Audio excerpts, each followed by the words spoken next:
Morjesta. Sitä on tullut monet kerrat mietittyä, kun on istunut jossain iltanuotiolla pimeässä illassa tai yössä, että miten ihmiset on pärjännyt ilman sähkövaloja tai ilman keinovaloja tämmöisiä. Ja se on mun mielestä tosi kiehtova aihe ylipäätään, että kun ihmiset on sopeutunut niin kauhean monenlaisiin asioihin historian aikana ja niin vähällä on tultu toimeen, se on mun mielestä aina semmoinen mielenkiintoinen aihe. Ja tää valo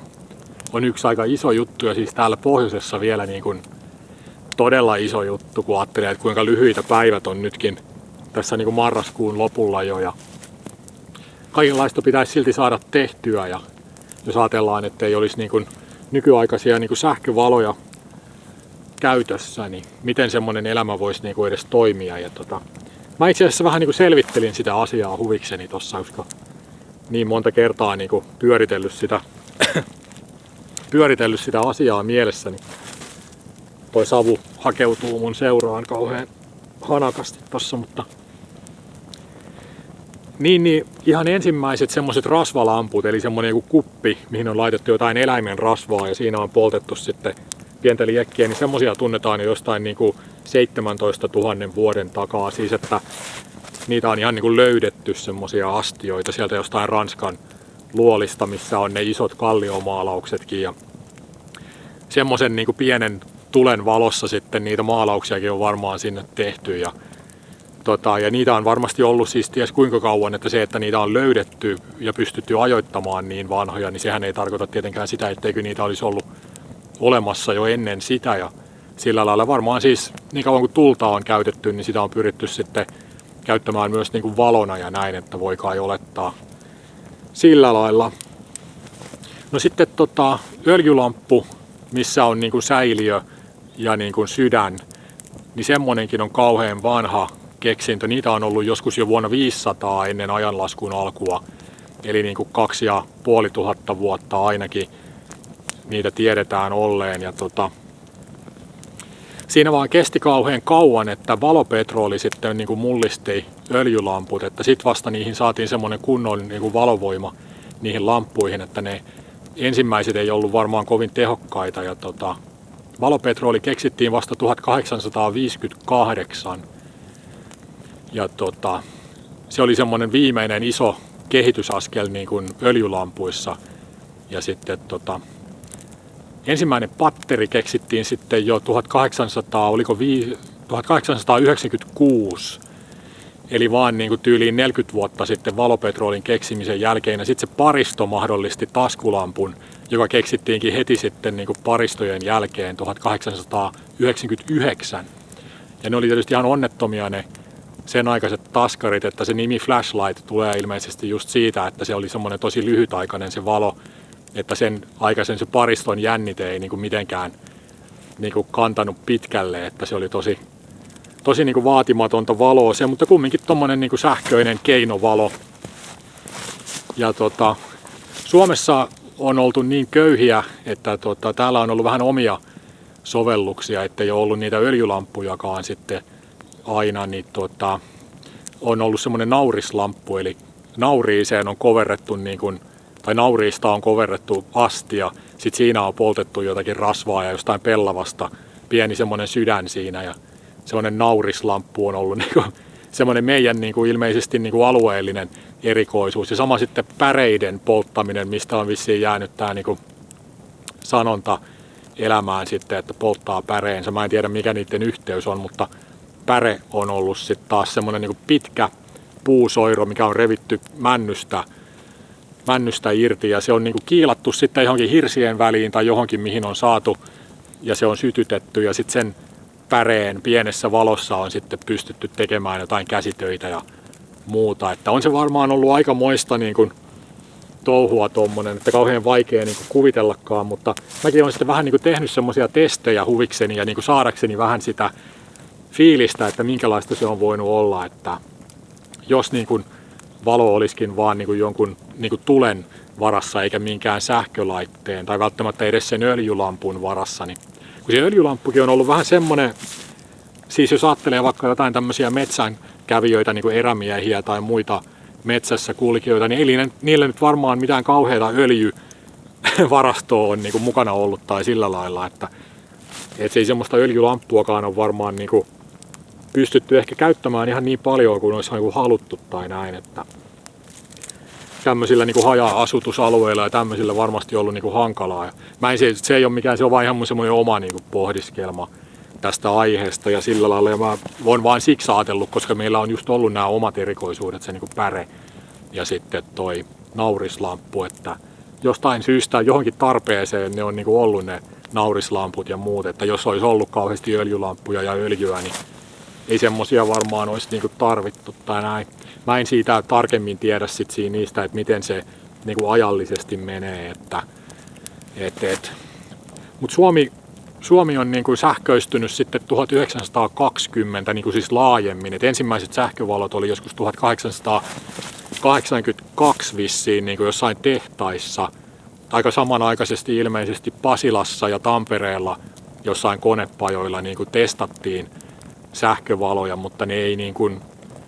vai olikohan se niin, että oli jo aikaisemmin testattu ja sitten siinäkin oli niin kuin semmoista siirtymäaikaa ennen kuin ne sähkövalot saatiin niin kuin sit oikeasti käyttöön, että ne oli niin kuin toiminnassa luotettavasti ja näin. Mutta tosiaan 100 vuotta vasta on ollut sillain niin kuin laajemmin Suomessa sähköä, että ei se niin kuin, kun se on niin semmoinen itsestäänselvä asia meille niin kuin, ja sama nämä kaikki niin kuin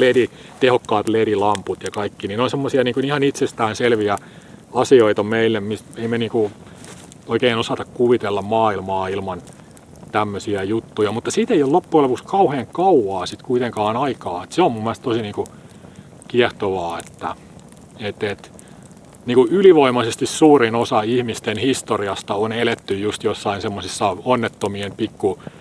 lyhtyjen valossa ja niinku silti on saatu niinku asiat hoidettua ja sillä se on mun mielestä erittäin kiehtovaa se ihmisen sopeutumiskyky niin erilaisiin juttuihin ja olosuhteisiin, että meilläkin tietysti on omat niinku haasteet tässä ajassa, ja ei se nyt sitä tarkoita, että vaikka meillä on monet sellaiset asiat, mitkä on ollut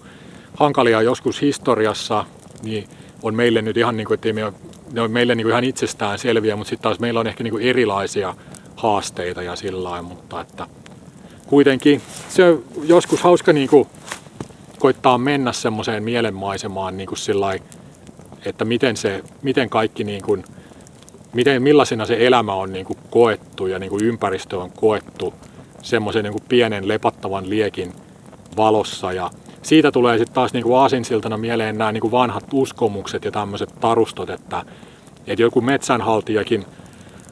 on kuvattu sillä lailla, että se on niin kuin, sillä on naisen hahmo, mutta sitten se on selkäpuolelta niin kuin puun kaarnaa ja tämmöisiä niin kuin aika mielikuvituksellisia niin kuin kokemuksia ihmisillä on ollut niin kuin luonnosta ja niin kuin luonnon voimista tavallaan, mutta että se on helppo ymmärtää sit kun niin kuin laittaa ne lamput pois ja istuu vaan sen lepattavan liekin valossa pimeässä metsässä, niin se ihmisen mielikuvitus niin kuin täydentää semmoiset niin kuin puuttuvat kohdat jollain tapaa, että sillä aikaa niin kuin ihmisen mieli toimii. Ja jos olisi elänyt koko elämänsä tämmöisessä valossa eikä tietäisi mistään muusta edes, niin ei olisi kauhean vaikea ehkä uskoa, että tuolla varjoissa niin kuin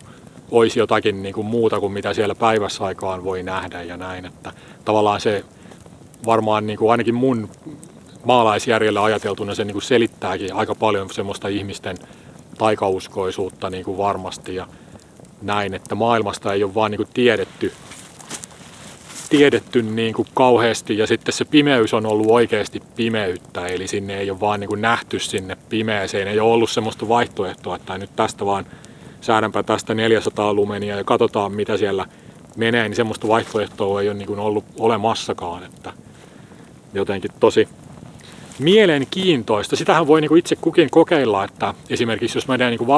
valosan aikaan niin kuin loppupäivästä metsään, niin sitten ei laitakaan sitä lamppua päälle siinä, vaan antaa sen hämärän ja pimeyden laskeutua ja katsoo, että miten ne silmät niin kuin tottuu siinä. Ja se on mun mielestä ihan hyvä neuvo myös, niin kuin jos pelkää sitä pimeätä metsää, niin menee valosalla, mutta on siellä sitten niin kauan, että näkee sen niin kuin koko hämärän ja sitten sen pimeyden, niin se tavallaan niin kuin saattelee sut siihen pimeyteen, että se ei ole sitten semmoinen niin kuin äkillinen sillä lailla, niin se voisi olla mun mielestä ihan semmoinen hyvä keino vähän niin kuin lievittää sitä, että jos se niin kuin ahdistaa, jotenkin pelottaa se pimeä metsä, mutta eihän täällä niin kuin, mitä täällä nyt sillä lailla pelkäisi, että kyllä se sitten helpottaa, kun tarpeeksi vaan niin kuin kulkee ulkona ja sillä se menee niin kuin syvemmälle ja syvemmälle sinne tajuntaan, että ei täällä niin kuin ole nyt mitään semmoista akuuttia pelättävää ja näin, että aika hyvässä turvassahan täällä on. Mut joo, nämä on mielenkiintoisia juttuja itselle ja semmoisia inspiroivia asioita. Mä tykkään niinku vähän eläytyä semmosiin mielessäni, että minkälaisena se maailma on koettu ennen näitä niinku nykypäivän tämmöisiä itsestäänselvyyksiä, mitkä tekee meidän elämästä niinku aika helppoa ja semmoista vaivatonta ja näin, mutta että näinhän ei aina ole ollut, että maailma on ollut hyvin erilainen, mutta ihmiset on ollut samanlaisia, että ne on vaan ollut sopeutuneita erilaiseen elämäntyyliin ja näin. Että mun mielestä se on ihan hyväksyttävää, ottaen huomioon esimerkiksi tämän valojutun, niin mun mielestä se on ihan hyväksyttävää, että ne ihmiset näki sitten vähän jotain metsänhaltijoita välillä siellä ja muuta. Että kyllä se niinku lepattavan liekin valo siellä siinä niinku nuotion ympärillä, niin kyllä se saa mielikuvituksen helposti laukalle ja näin. Niin, kynttilät unohtu mainita. Niitähän on tietysti ollut tosi kauan myöskin, mutta hiukan yllättäen niitäkin on Suomessa vasta niin kuin alettu valmistaa joskus 1800-luvun puolivälissä niin kuin sillä laajamittaisesti niin kuin tehdastekoisesti ja näin, että en tiedä sitten kuinka kauan niitä niin kuin käytännössä on ollut käytössä ja näin, mutta että siinä oli myöskin semmoinen kehityskulku, että kynttilät oli alkujaan niin kuin talia, joka oli jo tosi pahan hajusta, kun se paloi ja näin, ja sitten steariini korvasi sen, ja se oli huomattavasti parempi.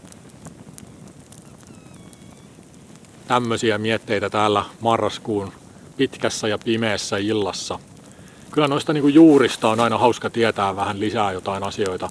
niin kuin, että mistä me ollaan tultu nyt tähän päivään ja minkälaista se elämä on ollut, ja sillain niin kuin hauska pohdiskella niitä eroavaisuuksia ja sillain. Eikä tämä meidän elämäntapa ole mikään päätepiste tietenkään, vaan tulevaisuuden ihmiset sitten joskus ihmettelee meidän alkukantaisia toimintatapoja ja välineitä, minkä avulla me ollaan eletty ja näin, että niin se vaan menee. Ainoa pysyvä asia on muutos. Mutta mä jään nyt hetkeksi tähän vielä istumaan ja katsomaan, että näyttäytyisikö metsänhaltija mulle ja missä muodossa. Mä kiitän seurasta ja seuraavassa videossa jatketaan. Moro!